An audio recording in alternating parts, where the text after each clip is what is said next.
तुषार पिला पिला रे छछती टेक्सो के दे कहानी ए ननी ननी रे नहीं तो पारू मते बाउनी पिला अनि छ बोले कहा कहानी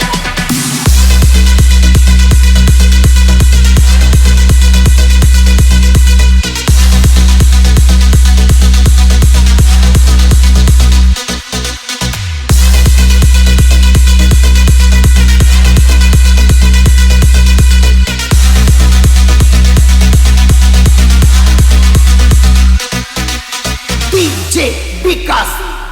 ए पिला पिला रे ए पिला पिला रे जानी छ बोले कहा कहानी ए पिला पिला रे जानी छ बोले कहा कहानी जना जीवा मोर प्रकृति फुटानी जना जीवा मोर प्रकृति फुटानी मते नहीं बाबू सुरु मुत गुरु महागुरु मते नहीं बाबू सुरु मुत गुरु महागुरु कांडेरी का हो करू का कौछ सजनी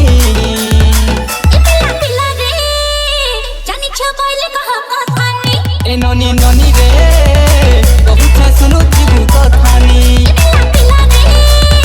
जानी छ बोले कहा कहानी ए ननी ननी रे बहुत सुनु जीवु कथानी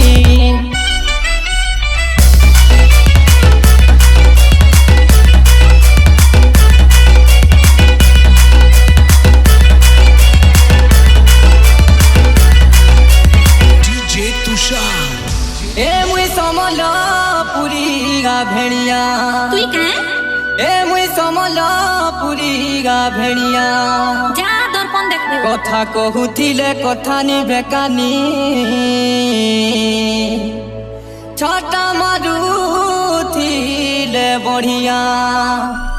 ननी रे काय कथानी पिला रे देख लखानी सुना रे काय पिला रे थोड़ा बे छड़ा रे काय ढूढ़ा पिला रे बामन बड़ा सजनी काय बामन पिला रे सूर बामन काय सूत पिठा लूट काय पिठा अरे ताल खा काय तालगा सुर समान मते नहीं बाबू सुरु मुत परम महागुरु मते नहीं बाबू सुरु मुत परम महागुरु कांडेरी का हो करू का कौछ सजनी बुझलु ए पिला पिला रे छछती टेक्सो के दे कहानी ए ननी ननी रे